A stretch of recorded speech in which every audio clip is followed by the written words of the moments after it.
Use the black private dick that's a sex machine to all the chicks. Top of the morning, goons and mutants. Happy Monday, wherever you may be. I know where I am. I'm over here at the bench.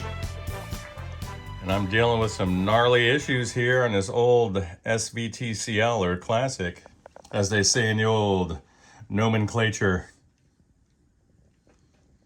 This amp has seen better days. It's the gain pot certainly has. It's been sheared off. It's one of those D-shaft pots. Have a replacement knob for it. I do need to purchase the shaft. One of the other issues is the owner is reporting that the cooling system only has one speed where it should have two. We will investigate that.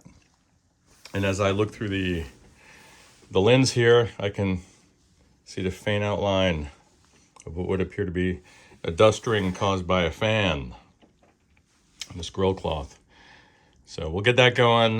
We'll check the health of the power amp. This is a beast. This is probably about 75, 80 pounds. Certainly feels like it. So it's going to be a lot of fun to get these chassis out and do the inspection. And then one of his bandmates has this old original tube screamer. This is a oldie and a goodie. It's the real deal. This little guy is one of the originals from a very early production run. Was Stevie Ray stepping on this thing? No, but it's the same type. It's a beautiful pedal. So we're gonna get inside of here and see if we can flesh out any issues. And I know there are some. We'll get her back to good working order. And then look at that power supply. Look at that. Love it. So you guys take care. Bye. So here's the business end of this Ampeg. You want to know why it's so heavy? Look at that iron. A little dusty there. I can fix that up. These 12AU7s are critical to biasing these amps. If you try to sub in a 12AX7, you're not going to get there. So you're looking at a sextet of 6550s. And they've been recently changed according to the owner, and that's a good thing. So I'm going to work on getting these chassis out and starting my checkup. I do have to order that pot. Unfortunately, it's not here. All right, bye. And here's a preamp slash control panel chassis here.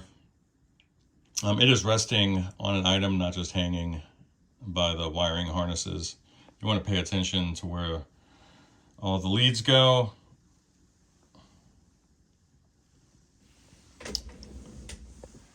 Here's the other side. That just monstrosity. Look at that. Alrighty, so here's the board that contains the broken potentiometer. And there should be a little D-shaft projection there. There's not.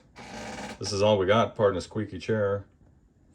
One day I will hold a Forgotten Gear Restorations chair-a-thon to raise funds for a less squeaky one. But until that time, just enjoying the ambiance. So we're going to go through here, and I'm going to recommend a recap while it's open. We're going to, pardon me, we're going to clean the funk off of here. That is actually underneath the contacts as well. And clean out those pots and switches. Those Molex connectors or headers.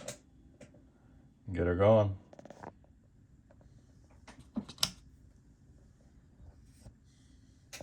That's how fast she warms up. And that's with a big old tip on it. That's it. And here she is with the potentiometer removed and the pads prepped. So, despite the fact I won't be able to physically repair this part of the project. Even hell, could be 7 days. I'm going to go ahead and do the prep work before I set her aside, so that when a part arrives, I can go ahead and do the install, reassembly, and then test. So that's the methodology, that's the logic behind it, and then we'll move on to another project after this. Bye. Ampeg SVT-CL, or Classic. We are focusing on the jacks at the moment. I'm going to try not to bump this camera mount here. I want to gain access to the area in between these contacts. Why? So I can clean them. Or at least apply some nice chemical. Pardon me. Overkill, yeah. Bad angle. So while she's doing her magic, we'll go ahead and pop that plug out. And then I'll gently insert this little burnishing file. It was incredibly gummy feeling prior, now it's feeling quite clean. That's what I like. There we go. A little sensual. I was going to tell you guys that there's nothing sensual here today. This is run-of-the-mill bread and butter stuff. But it's stuff you got to do. And that is now clean. I like it. That is clean. So that's it. I've already done the sockets, the switches, the pots, the ones that are remaining on the board, all the headers. I am going to replace this 10 microfarad 400 volt cap here. Where's it at? Right here. Because it's kind of a cheap quality cap. I want to get that thing out of there. I'll test this one. I'll pop this guy off. It's for the low voltage supply. Pop that guy off, tester, get the rest of these passive components checked out there, and we'll move on to something. All right, remember how I said that filter capacitor was leaking on that SVT-CL circuit board? Well, I don't know if I've captured this properly, but this is that stock cap. So let's see. Flashing 8s will indicate a leakage at the rated 400 volt rating on this cap. Now this is a 10 microfarad cap. Let's check the value. 10.5. Perfect. Let's check the leakage. She is leaking. That's it. There's that new cap. I bumped it up to 20 microfarads. There's no consideration for over-filtering on this particular area of the circuit. It's probably preferable.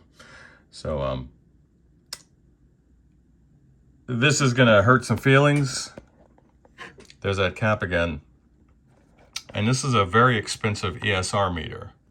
This is, I always try to drive this point home, that ESR is not the end-all be-all for testing the health of a capacitor. It should be part of it, but it's not. You want to see what it's going to do at actual working voltage, which is why that SIN core is so handy, at least for justifying the replacement of parts, and that's why I have it. So I'm not a big fan of just going in and shotgunning things when I don't have to, but if I'm restoring a very expensive piece of gear and the owner wants to keep everything original, then I leverage the SIN core's test data to undergird my point, should a replacement be required. Expensive, UK-made ESR meter, a very good one, by the way. For amp work, not really relevant. Makes cool noises.